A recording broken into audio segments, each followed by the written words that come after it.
სიაში ვარ, დიპლომატიკა სახელმწიფო საკითხების სამსახურის თანაწართან დაკავშირებით განსაჯაროების კავშირის ლიდერების საუბარი, რომელიც საუბრობენ რევოლუციაზე და იმაზე, რომ სამის უნდა დაიკავოს რევოლუცია და სამის აუდიტორია უნდა იყოს სტუდენტები, ეს როგორ აფასებთ გამოცდილ თანაწარს. ეს არის შავი დღე საქართველოს მიმართ ამერიკის დახმარების ისტორიაში.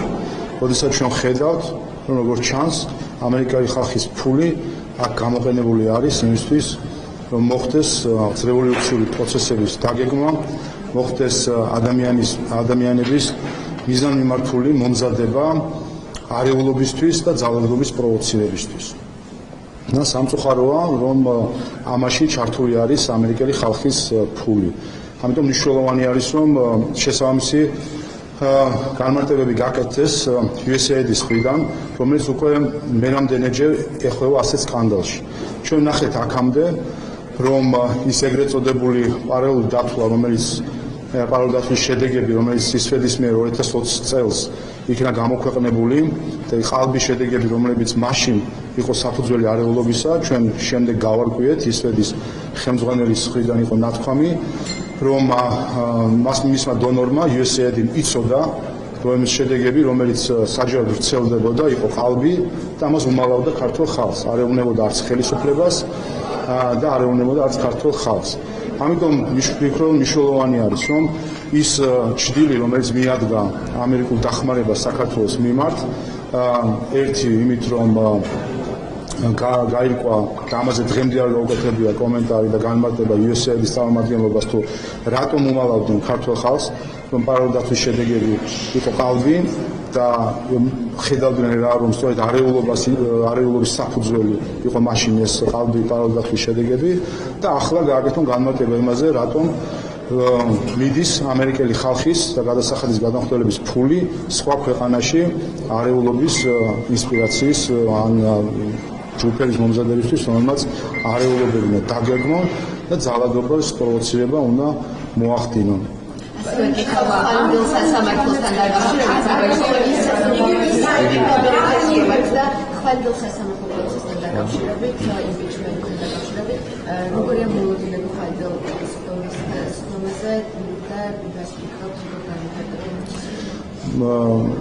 რა თქმა უნდა, ჩვენი პოზიციები წარმოდგენილი იქნება იქ, ჩვენ კვლავ ვამბობთ ერთ რამეს, რომ იმდენად მარტივი არის სამართლებრივად ეს საკითხი, რომ გასაგებია, რომ პოზიციები ჩვენი ამ მხრივ არის ძლიერი და შესაბამისად ჩვენ მოლოდინი გვაქვს, რომ საკონსტიტუციო სასამართლო გაიზიარებს ამ პოზიციას.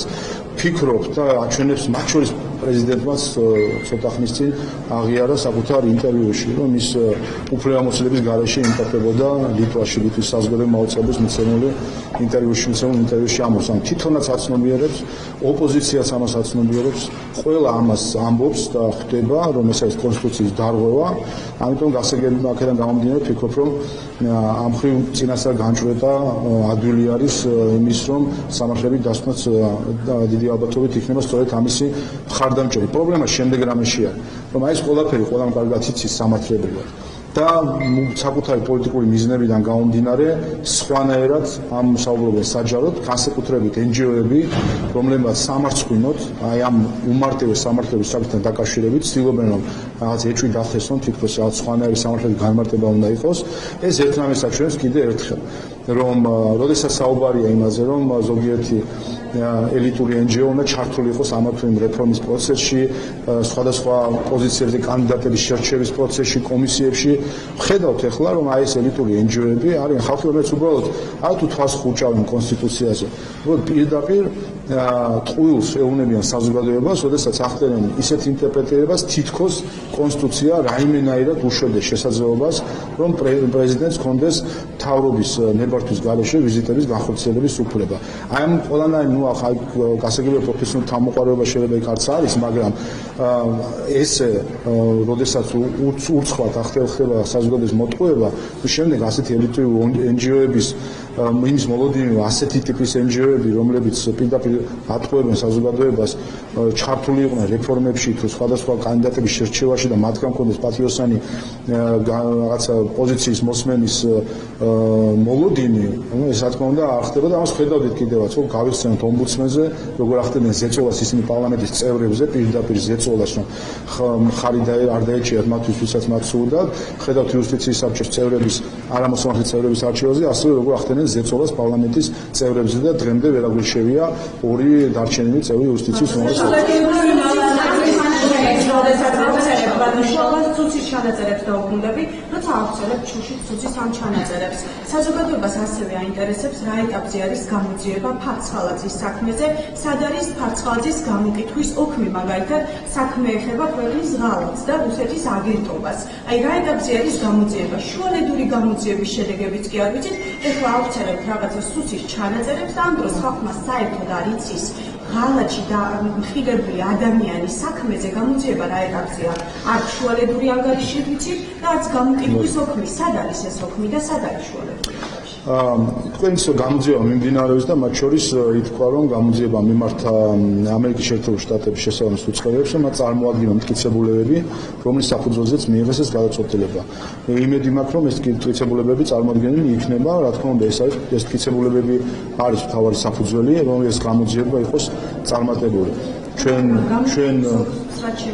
მერგეროთ გამოძიების რა თქმა უნდა ყველა მასალა ვერ გასაჯაროვდება ახლა ეს ამ ტექნიკურ დეტალებს მე ვერ გეტყვით, მაგრამ თავარი რა არის იცით?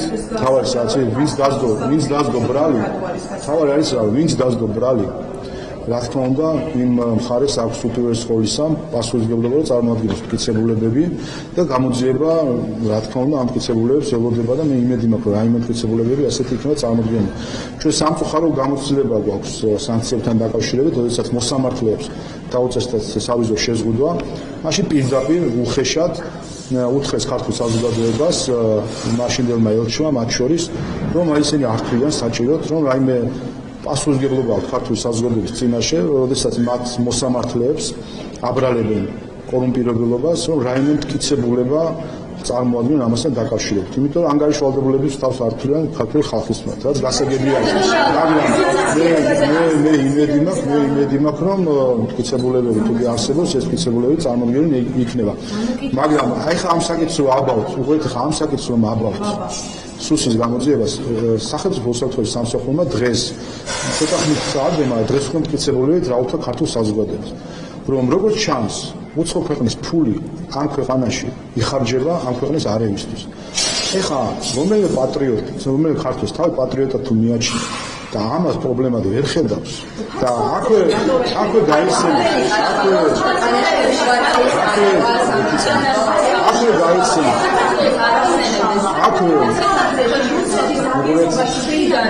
რატომ პასუხი შემოგვიყვება? არ შემოწმებინათ პასუხი. აქვე საზოგადოებას თქო გავიხსენოთ უცხოური დაფინანსების გამჭვირვალობის შესახებ პროექტი, როდესაც იყო წარმოდგენილი და განხილული პარლამენტში 8 მარტს და გაიხსენოთ ვინ იყვნენ ის აქტორები, რომელიც ჩართული იყვნენ ამ კანონის მიღების ჩაშლაში, იმიტომ რომ არ ყოფილიყო გამჭვირვალე სად მიდის უცხოური დაფინანსება. აი დღეს ვნახეთ მაგალითად სად მიდის უცხოური დაფინანსება. და სწორედ იმიტომ სამწუხაროდ ჩვენ არ გვაქვს გამჭვირვალე დაფინანსების უცხოური დაფინანსების გამჭვირვალობის სისტემა, ისეთი როგორც არსებობს მაგალითად ამერიკის შეერთებულ შტატებში. იმიტომ რომ ეს არ გვაქვს, ამას საზოგადოება ვერ იგებს და ამის გაგება გვიწევს ჩვენ სუსის სპეციალურ გამოძიებების შესახებ. ჩვენ რო გქონოდა, ჩვენ ის კანონი მიგვეღო, ჩვენ რომ ის კანონი მიგვეღო, დღეს საზოგადოებას უკვე ზუსტად ეცოდინებოდა, რომ არის ასეთი სახის ღონისძიებები, რომელიც ფინანსდება ამა თუ იმ ქვეყნიდან და სწორედ აი ეს ამ ინფორმაციის მიღების უფლება ჩამოართვეს მაშინდელი ძალადობრივი აქციების ორგანიზატორებმა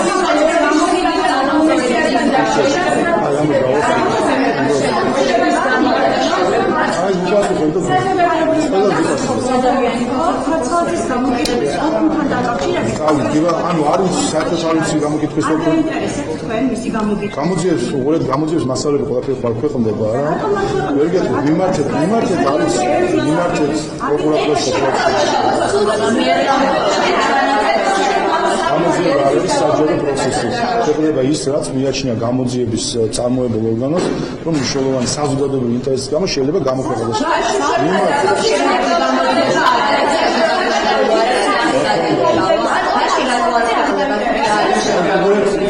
ცალ-ცალზე უფრო მეტად შეიძლება. თქვენ კითხვა, თქვენ გაქვთ არა კითხვა, რომ ის ვინც დადუბრალი ამ კონკრეტულ ადამიანს ჯაშუშობაში, ბლუსკოპ ამერიკის შეერთებული შტატების შესაბამის ხო ბრალი დაძდო ხო შესაბამის ორგანოს, თქვენ არ გაქვთ კითხვა მათთან, რატო არ აქვეყნებენ მტკიცებულებებს? ჩვენ გვაინტერესებს რა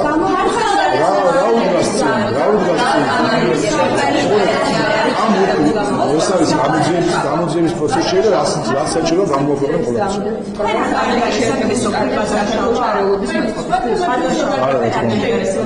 მაშინ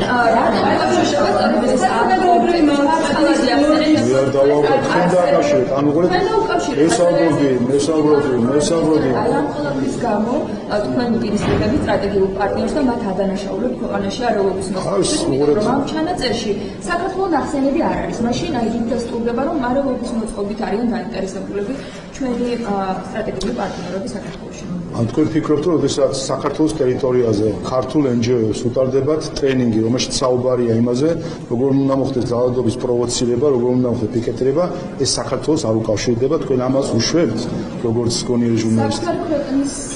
გამოცდილებაზე საუბარია საქართველოს არის ნახსენები ბაზრში. ამერეს თქვენ ამ ქვეყნის პატრიოტი ხართ. თქვენ ხართ ამ ქვეყნის პატრიოტი. აი ამ ქვეყნის პატრიოტი თუ ხართ, უცხოელიო ჩამოდის აქ და აქ თქვენ ხედავთ რომ ხდება წრთნა მათ შორის ზოგიერთი ელიტური NGO-ს და ახალგაზრდების წრთნა იმაში როგორ არის ქვეყანა.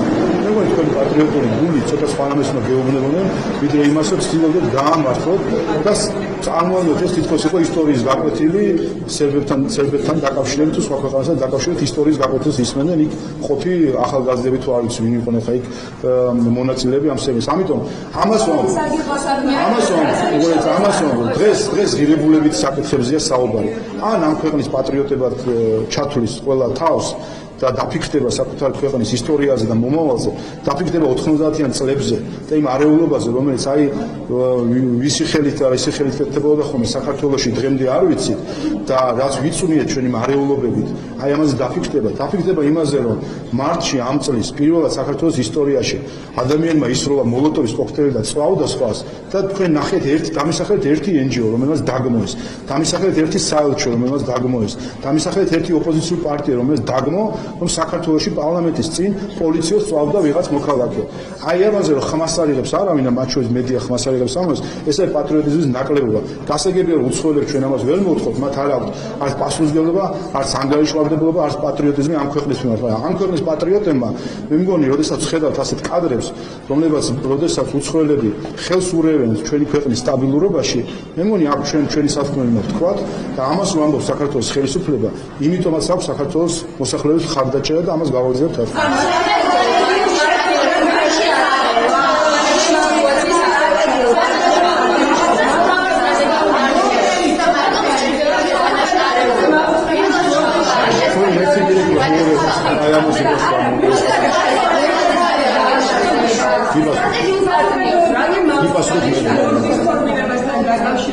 კომისიის შექმნა იგეგმება საკანონმდებლო ორგანოში უკვე ვიცით კონკრეტული სახელები და გვარები და რომ გითხრათ რა კრიტერიუმებით შეიშენ ეს ადამიანები, რომლებიც უნდა იმსჯელონ შემდეგ ბავშვის წარმოება. ხო, რაც შეხებს ხაჩუს კონკურსი ჩაიშალა, მინდა გითხრათ, ანუ კომისია შექმნილი არის, რა თქმა უნდა, შეიქმნა და კომისია შეიქმნა მათ შორის რეგლამენტით გათვალისწინებული პროცედურით, ოპოზიციურ ფრაქციებთან კონსულტაციით, სახალხო დამცველთან კონსულტაციით, ასევე აჭარის ავტონომიური რესპუბლიკის წარმომადგენელთან კონსულტაციის საფუძველზე, მათ მიერ დასახლებული კანდიდატებიდან შეიქმნა ეს კომისია. სამწუხაროდ მსურველების რაოდენობა კონკურსში მონაწილეების შემდეგ უკვე ბორდის წევრად არ იყო საკმარისი, ამიტომ ხელახლა გამოცხადდება კონკურსი ამ ორ პოზიციაზე.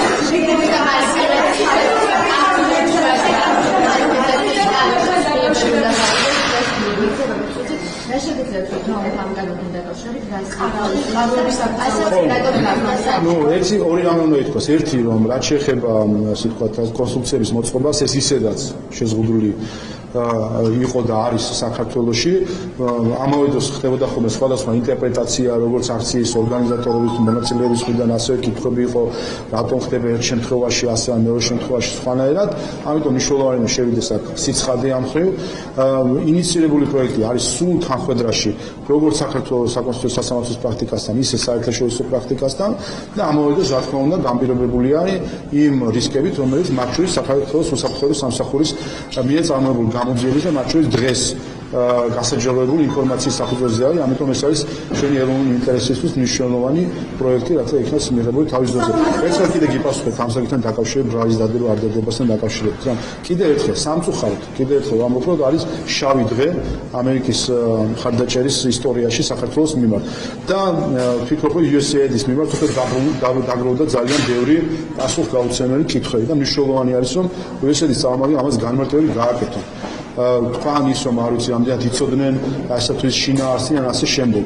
სამწუხაროდ ბევრი კითხვა დაგროვდა USAID-ის მიმართ. კერძოდ ჩვენ მოვისმინეთ ისრედის მხრიდან რომ მათ ოქტომბერში 2020 წლის ოქტომბერში შეატყობინეს USAID-ის რომ პარალელდაცვის შედეგები არ შეესაბამება სიმართლეს და მიუხედავად იმისა USAID-ს იცოდა, მან არც ჩვენ გვითხრა პარტნიორებს გულისხმობდა ხელისუფლებას, არც ქართულ ხალხს, ყველას დაუმალა იმ ფონზე, როდესაც სწორედ აი ამ ყალმი პარალელდაცვის დათვალზე დაყრდნობით საქართველოში მაშინ იმართებოდა ძალადობრივი აქციები, გახსოვთ თავდასხმა ცესკოზე და სხვა ასეთი ძალადობრივი აქტები და მაშინ USAID-ი იცოდა როგორც ჩანს და უმალავდა ამას ქართულ საზოგადოებას.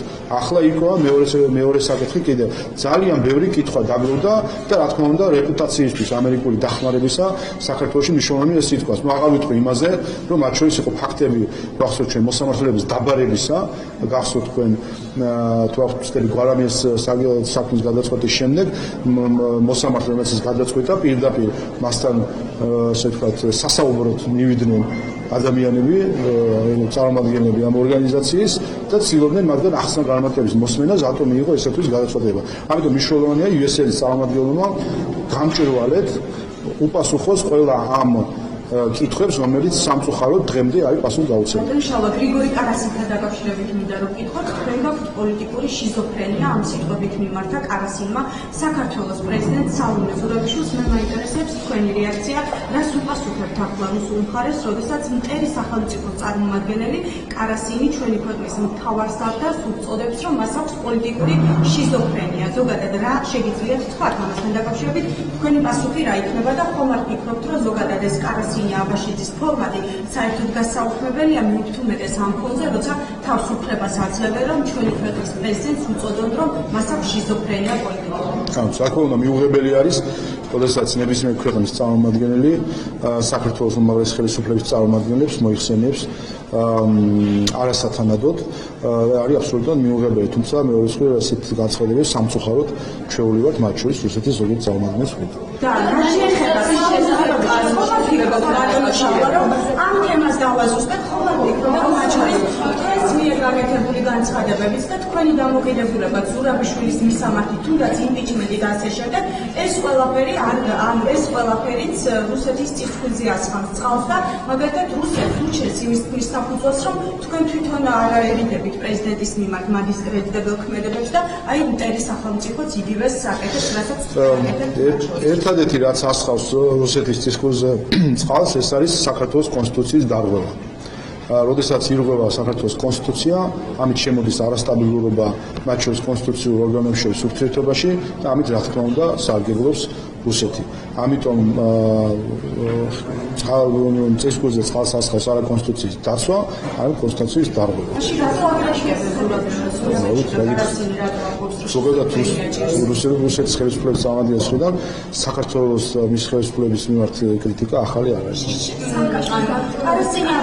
ფორმატზე მითხარით, რას გვაძლევს ეს ფორმატი და ამდენი კრიტიკის მერე რას ფორმატ შეჩერდეს საქართველოში. პოსტი გამოვხო საერთოდ რომ ამ კორპორაციების თვალში ნახავთ ის გააქტიურებას. რა მოუდინები გაქვთ ამის დაკავშირებით და რა ტიპის გააქტიურება შეიძლება ვიქნოს? აბა მიხეილ სააკაშვილს რაც შეეხება ჩვენ ხედავთ მათ შორის ეს ბოლო გამოძიებებისგან გამომდინარე სახელმწიფო უსაფრთხოების სამსახურმა კიდევ ერთხელ დაასახელა უკრაინის კონტრდაზვერის უფროსის მოადგილე გია ლორთქიფანიძე როგორც ერთ-ერთი ორგანიზატორი საქართველოში არეულობებისა, რომელიც ამავე დროს ბრალდებულია იმაში, რომ იყო ორგანიზატორი მიხეილ სააკაშვილის შემოპარვისა. უცხო ქვეყნის სპეცსამსახურის ხელმძღვანელის მოადგილე იყო ის, ვინც დაორგანიზა მიხეილ სააკაშვილის აქ შემოსვლა და დამთავრება, იყო ის, ვინც აორგანიზებს დღეს არეულობას საქართველოში. მიხეილ სააკაშვილი არის სრულად უცხო ქვეყნის სპეცსამსახურების პროექტი, რომელიც ხორციელდება საქართველოში და ამიტომ მისი ყველა აქტიურობა ასე უნდა დავინახოთ. ეს არის ჩარევა საქართველოს შიდა პოლიტიკაში, მით უმეტეს რომ მიხეილ სააკაშვილი ამ ქვეყნის მოქალაქე არ არის. ლევან იოსელიანთან დაკავშირებით გითხავთ, ციური ანგარიში ზუსტად ხა იმყოფება ადამიანის კომიტეტზე ლევან იოსელიანი, როგორ ახასებთ მის საქმიანობას და 12 რეკომენდაციის ფარგლებში არჩეული სახალხო დამცველი არის. რაიმე კრიტიკა შენიშვნები ან როგორ შეაფასებთ მის საქმიანობას? რაც შეეხება ანგარიშით შეეხება 22 წელს ეს პერიოდია, როდესაც მადონ ლევანი არ იყო სახალხო დამცველი, იყო სხვა სახალხო დამცველი. ამ ანგარიშიდან თვითონ დიდი მოლოდინი მე პირადად არ მაქვს, ვიცით რა ყოფილი სახალხო დამცველის პოლიტიკური პოზიციები და მიკერძოება. შეგახსენებთ, რომ ნინო ლონჯარია ალბათ საქართველოს ისტორიაში პირველი სახალხო დამცველი არის, რომელიც სტრასბურგის სასამართლომ რამდენჯერმე ამხილა ადამიანის უფლებებით манипуლირებაში. კერძოდ ნინო ლონჯარია ამბობდა, რომ 2019 წლის ნოემბრის აქციების დაშლა იყო გადაჭარბება და ძალადობა იყო პოლიციის მხრიდან. სტრასბურგის სასამართლომ თქვა, რომ პოლიცია სრულად მოქმედებდა საკუთარი უფლებამოსილების ფარგლებში. ყოფილი სახალხო დამცველი ამბობდა, რომ მიხეილ სააკაშვილის გათავისუფლების წინაპირობები არსებობს ჯანმრთელობის მიზეზით. სტრასბურგმა თქვა, რომ არანაირი წინაპირობა არ არსებობს და ასე შემდეგ. რამდენჯერმე ყოფილი სახალხო დამცველი ხილებული იქნა, რომ ის პოლიტიკური მიზნებით манипуლირებს ადამიანის უფლებებით, რაც არის ყველაზე უღირსი საქციელი სახალხო დამცველისთვის, რომ ადამიანის უფლებების თემა გამოიყენოს პოლიტიკური манипуლაციისთვის.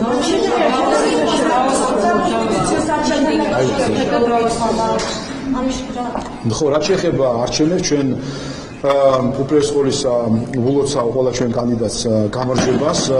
სამწუხაროა, რომ ოპოზიციამ არ მიიღო მონაწილეობა ამ არჩევნებში. ამავე დროს ეს რა თქმა უნდა ნიშანდობლივია, იმიტომ ამითაც აჩვენებს, რომ ის ბაქი-ბუქი, რომელიც მათგან გვეცვლის სიტყვიერი, ამ ბაქი-ბუქის უკან სინამდვილეში არაფერი არ დგას.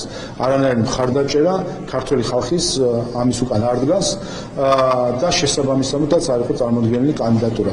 წინ არის კიდე ერთი წელი ამ პარლამენტს, კიდე ერთი წელი აქვს და რა თქმა უნდა ერთი დამატებითი მანდატი ოპოზიციისთვის იქნებოდა მნიშვნელოვანი იმისთვის, რომ საკუთარი წარმომადგენლობა გაეძლიერებინა ერთი და მეორე მხრივ თუ კი ასე ფიქრობენ, რომ ისინი მათ მხარდაჭერა აქვს ქართველი ხალხის, აი კარგი შესაძლებლობა იქნებოდა, რომ აი შუალედური არჩევნები გამოეყენებინათ და ეჩვენებინათ როგორც ქართველის საზოგადოებისთვის, ისე საკუთარი უცხოელი მფარველებისთვის, რომ მათ ხალხის მხარდაჭერა, მაგრამ იცოდნენ რა, რომ კატასტროფულად წააგებდნენ ამ არჩევნებს, ვინაიდან შეუძლებელია ის პოლიტიკური ძალა, რომელიც არის უცხოელი უცხო ქვეყნისკენ და იმის ინტერესებში მოქმედებს და არა ქართული ხალხის ინტერესებში, შეუძლებელია ქართულმა ხალხმა ხმამისეს ასეთ ძალას.